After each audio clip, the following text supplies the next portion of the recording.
Je suis Jeanne Fantraf, lectrice, autrice et éditrice de romances. Et cet été, je t'invite à écrire ta romance. Je vais me servir de mon cahier d'exercice du pitch à la romance, qui est une centaine d'exercices d'écriture, des listes, des questions, des interviews, du brainstorming pour construire sa romance et ses personnages. Et cet épisode est le dernier de cette première partie d'avant la romance où je pars du pitch. Et du pitch, je prends les informations les plus importantes, le pairing, les tropes, les conflits, les blocages, les désirs inconscients. De cela, je pars dans la construction de la silhouette émotionnelle des personnages, de leur physique, je parle de diversité, je parle de créatures fantastiques. On sort du pitch pour construire le décor, construire l'univers. Et qu'est-ce qui fait partie également de l'univers? Ce sont les personnages secondaires, c'est l'entourage de ces personnages. Parce que, à moins d'être sur une île isolée, ils ne sont pas seuls. Même s'ils sont solitaires, ils ne sont pas seuls. Ils vont croiser des voisins, ils vont travailler, ils ont des collègues. S'ils travaillent seuls, ils ont des prestataires, ils ont des clients. Ils vont au supermarché, ils vont faire des courses, ils vont croiser des gens dans la rue.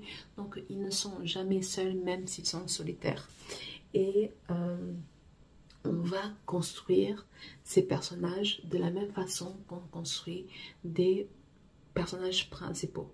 Donc, vous avez l'exercice pour les protagonistes.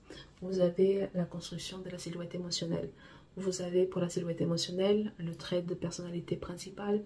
Vous avez un défaut ou une qualité.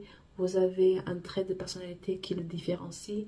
Vous avez des objectifs qu'ils veulent obtenir, que ce soit dans ce roman ou dans le roman suivant. Si vous faites des séries, des sagas, etc. et vous allez suivre son évolution. Donc vous êtes en train de construire une silhouette émotionnelle exactement de la même façon. Peut-être un peu moins développée parce que ce ne sont pas les personnages principaux, mais assez développée pour qu'ils ne soient pas juste des personnages qui sont là en train d'attendre qu'on leur parle. Ils doivent avoir une vie en dehors de la vie des protagonistes. Ils ne peuvent pas être des NPC, je pense que c'est ça. Je ne suis pas une gameuse, donc je pense que c'est des NPC, des personnages qui sont là et qui ne viennent à la vie uniquement au moment où le personnage principal lui pose une question. Non, on ne veut pas de ça. On ne veut pas de ce type de personnage. On veut des personnages qui sont en train d'évoluer, qui ont une vie, qui ont des désirs, qui ont des projets, etc. et qui ont tout ça, qui font tout ça au fond, en arrière-plan, et qui ne sont pas toujours disponibles pour les protagonistes, et qui montrent qu'il y a une vie au-delà du nombril du protagoniste. Donc, créer la silhouette émotionnelle des personnages secondaires, leur physique, leurs particularités, et avec ces personnages-là, on peut voir qu'ils soient des amis, qu'ils soient des proches, qu'ils soient des ennemis, des antagonistes, etc. Et chaque personnage, on va voir comment votre protagoniste interagit avec.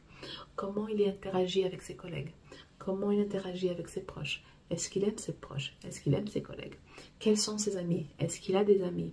Et genre, l'interaction que vos protagonistes ont avec les interactions que vos protagonistes ont avec les personnages secondaires est tout aussi importante que toute la silhouette émotionnelle qu'on a proposée, parce que ça montre des parts de personnalité qu'on n'a pas encore travaillées.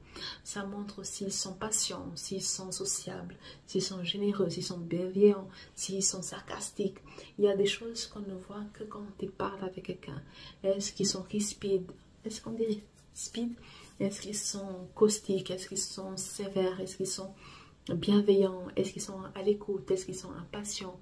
Est-ce qu'ils sont ouverts à l'autre?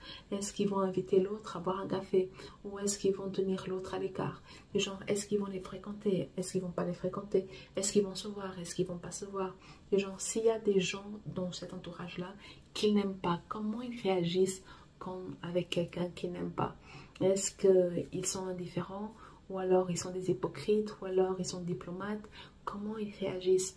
Donc, avoir des personnages secondaires, qu'ils soient proches ou pas, qui fassent partie des gens qu'ils doivent croiser, mais qui ne sont pas forcément des gens qu'il apprécie, montre des facettes des protagonistes qu'on n'a pas autrement.